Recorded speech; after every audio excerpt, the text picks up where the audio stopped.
안녕하세요.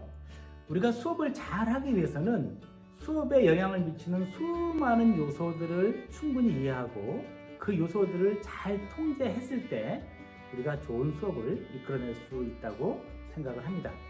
오늘은 수업에 영향을 미치는 여러 가지 요소 중에서 수업 환경에 대해서 이야기를 해보려고 합니다. 수업 환경에는 두 가지가 있는데요. 이렇게 보시는 것처럼 눈에 보이는 물리적 환경이 있고요. 또 하나는 보이지 않는 환경이 있습니다. 오늘은 그 중에서도 눈에 보이는 물리적 환경에 대해서 이야기를 나눠보도록 하겠습니다.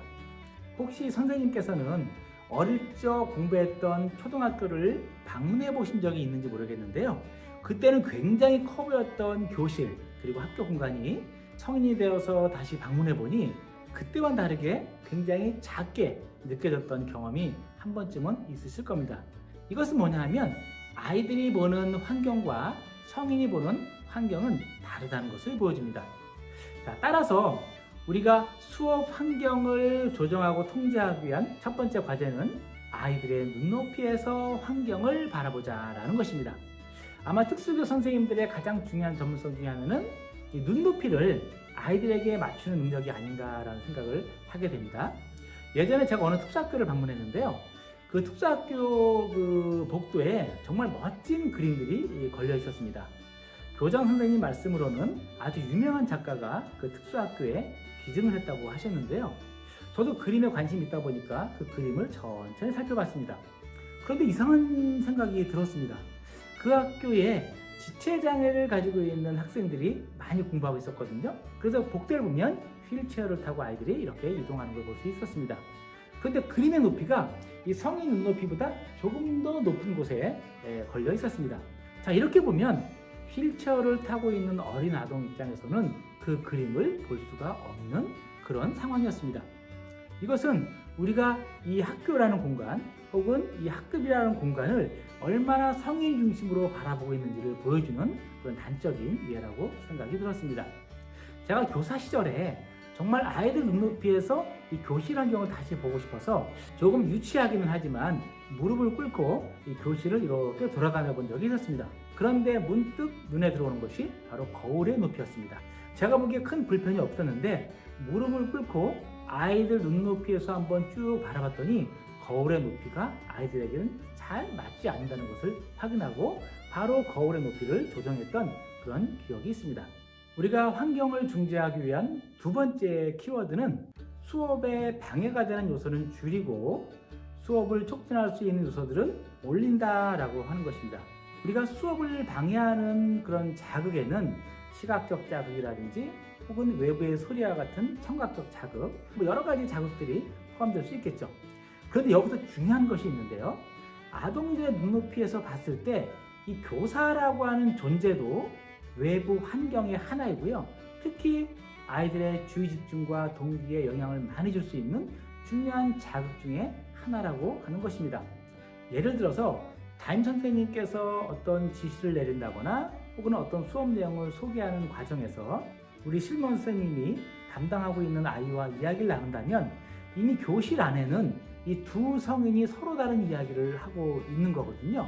교실에 있는 두 성인의 움직임, 소리 이러한 것들도 수업에 영향을 미치는 중요한 요소이기 때문에 이 부분을 잘 파악하시는 것이 필요하다고 생각을 합니다.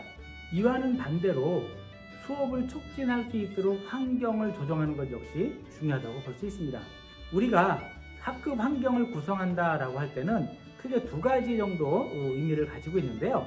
첫 번째는 학생들이 오랜 시간 동안 생활하는 공간이기 때문에 조금 더 아름답고 그리고 편안한 공간으로서 학급을 구성하는 것이 첫 번째고요.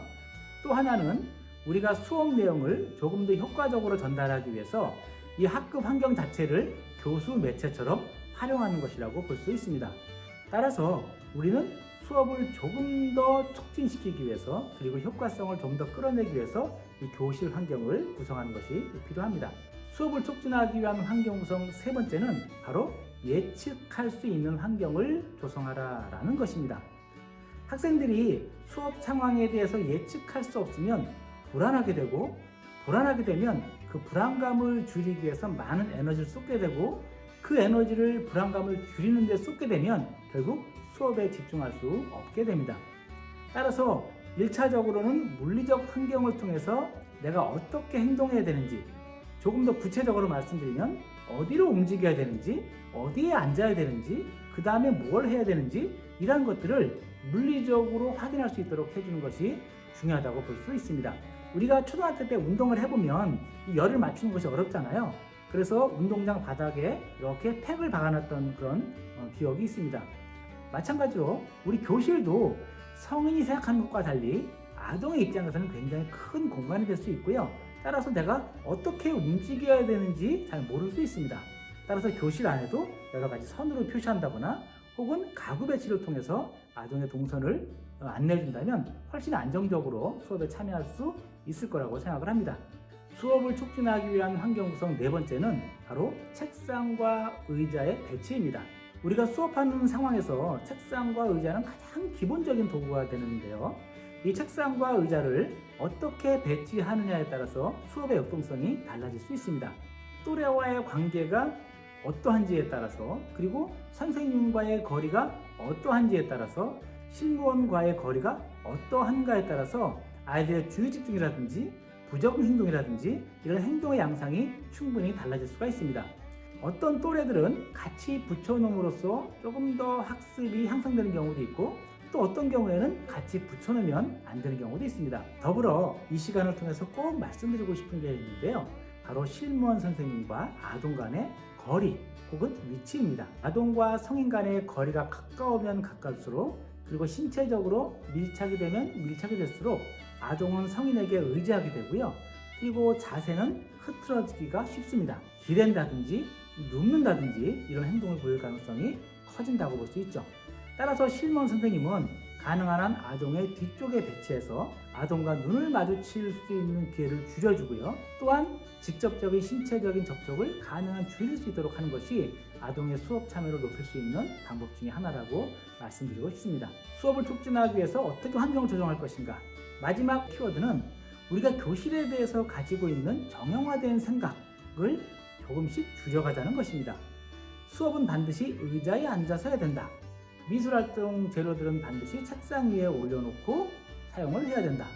게시물은 반드시 게시판에 걸어야 된다. 우리가 일상적으로 늘 하는 그런 수업 행위인데요. 사실 이 교실이라는 공간은 법적 기준에 따라서 이렇게 만들어져 있긴 하지만 우리 특수교육 선생님들은 항상 이 교실이나 공간을 전혀 새롭게 재구성할 필요가 있습니다. 우리가 아파트나 주택에 입주하게 되면 주어진 공간을 그대로 사용하는 것이 아니라 우리 가족이나 나에게 맞게 리모델링을 해서 사용하잖아요. 교실도 마찬가지라고 생각을 합니다.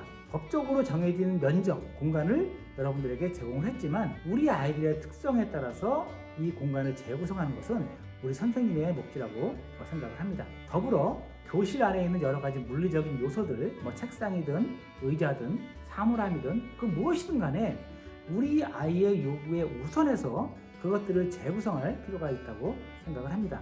예를 들어 특수교육 현장에서는 움직임에 대한 욕구를 스스로 통제할 수 없는 아이들이 정말 많이 있는데요. 그런 경우에는 꼭 딱딱한 의자에 아이를 앉게 하기보다는 네모난 나무 상자에 테라피공을 집어넣어서 그 위에 앉게 하는 것도 하나의 방법이 될 수 있습니다. 이렇게 되면 아동은 약간의 움직임에 대한 욕구를 해소하면서 앉아있는 시간을 조금씩 늘려갈 수 있을 것입니다. 혹은 의자를 2개 정도 아이에게 주고서 너무나 움직이고 싶을 때에는 왼쪽 의자에서 오른쪽 의자로 혹은 오른쪽 의자에서 왼쪽 의자로 옮겨 앉을 수 있도록 하락하는 것도 하나의 방법이라고 할 수 있겠습니다. 감각적으로 예민한 아이들은 교실 생활이 굉장히 피곤할 수 있는데요. 이럴 경우에는 아동들이 쉬는 시간에 잠시 쉴 수 있도록 작은 텐트라든지 혹은 작은 소파 같은 것을 교실에 배치하는 것도 괜찮다고 생각을 합니다. 우리가 특수교육을 배우면서 끊임없이 들었잖아요. 우리 아이들은 특별한 교육적 요구를 가지고 있다. 그리고 그 욕구가 채워지지 않으면 사실 아이들은 그 욕구를 채우기 위해서 모든 에너지를 쏟게 되어 있어요. 내 몸이 피곤한 아이는 이 피곤함을 덜기 위해서 모든 에너지를 쏟지 선생님의 말씀이라든지 선생님이 제시하는 활동에 참여하려고 하지 않거든요. 결국 수업이 이루어지지 않는 거예요. 따라서 쉽지는 않겠지만 우리가 늘 보내는 이 교실 공간을 조금은 새롭게 재구성해 보려고 하는 노력이 필요하다고 볼 수 있습니다. 얼마 전에 제자로부터 반가운 소식을 들었는데요. 다름이 아니라 자신이 담당하고 있는 특수학급 안에 작은 텐트 그리고 작은 소파를 들여놨다는 그런 이야기였습니다. 제가 이 부분을 수없이 얘기했음에도 불구하고 이것을 실천한 친구는 처음이었거든요. 그렇게 소파와 작은 텐트가 들어오니까 아이들이 훨씬 더 안정적으로 휴식을 취하고 수업에 참여할 수 있었다라는 글을 읽으면서 참 잘했다라고 제가 선생님에게 칭찬을 해드렸습니다. 우리 선생님들이 교실에 대한 정형화된 생각을 조금만 더 내려놓으시고 아이들의 눈높이에서 다시 한번 돌아보신다면 우리는 우리의 수업을 조금 더 촉진할 수 있는 그런 환경을 충분히 구성할 수 있을 거라고 생각을 합니다. 오늘은 수업에 영향을 미치는 여러 가지 요소 중에서 눈에 보이는 환경, 물리적 환경의 구성에 대해서 말씀을 드렸습니다. 감사합니다.